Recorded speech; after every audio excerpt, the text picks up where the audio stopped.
ওরা আমায় এভাবে কেন মা? লমা মা, আমি তো যেমন ডিউটিতে যাই সেরকমই ডিউটিতে গেছিলাম, কিন্তু আমি তো জানতাম না যে আজই হবে আমার শেষ দিন। আমি তো আমার জুনিয়রদের সাথে একসাথে কত গল্প করতে করতে রাতের খাবার খেয়েছিলাম। জানো মা, অনলাইন থেকে অর্ডার করে আনিয়েছিলাম আমার প্রিয় খাবারটা, ওটাই আজ খেয়েছিলাম। তখনও যদি একটু বুঝতে পারতাম এটাই শেষ খাওয়া, এটাই শেষ গল্প।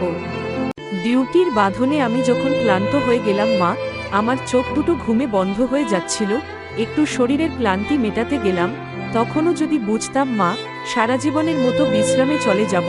তখন ভোররাত আমি ওয়ার্ডে একা, তখন ভোরের শীতল বাতাসে আমার একটু ঠান্ডা লাগতে আমি লাল চাদরটা ঢাকা দিয়ে একটু চোখ বন্ধ করেছিলাম শুধু। সেই সময়ের অপেক্ষায় থাকা ওরা আমার সাথে। ছি মা, আমার খুব কষ্ট হচ্ছিল জানো তো, অনেকবার আমি বারণ করেছিলাম, চিৎকার করেছিলাম, বাঁচাও বাঁচাও, কে আছো আমাকে বাঁচাও।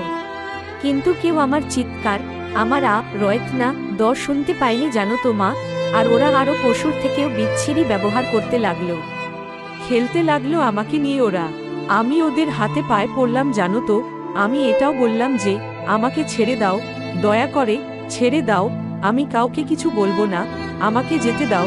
কিন্তু ওরা আর আমায় তোমার কাছে একবার যাওয়ার সুযোগটা দিল না, দিল না তোমার কোলে শেষবারের মতো মাথা রাখতে দিতে, দিল না শেষবার তোমার হাসি ভরা মুখটা দেখার সুযোগ, দিল না বাবার স্বপ্নে তার রাজকন্যার বড় ডাক্তার হওয়ার কাহিনীকে সত্য করতে। আমার লাঠি পে ধরে, নিজেদের সর্বশক্তি দিয়ে আমার গলা চেপে ধরে জানো মা, আমি অনেক চেষ্টা করেছিলাম বাঁচার, কিন্তু হয়তো আজ ভগবান ও চাইনি যে আমি হয়তো বেঁচে থাকি। ওই পশুদের শক্তির কাছে আমি হেরে যাই, আমার লার হাড় নিয়ে যায়, ওরা আমায় ওভাবেই ওখানে ফেলে রেখে চলে যায় ওই বিভৎসভাবে। সকালে সবাই আসে, কিন্তু একই আমি কারোর সাথে কথা কেন বলতে পারছি না? তোমাকেও দেখতে পাচ্ছি, তোমায় কত করে ডাকছি, তুমি শুনতে কেন পারছো না মা আমার ডাক?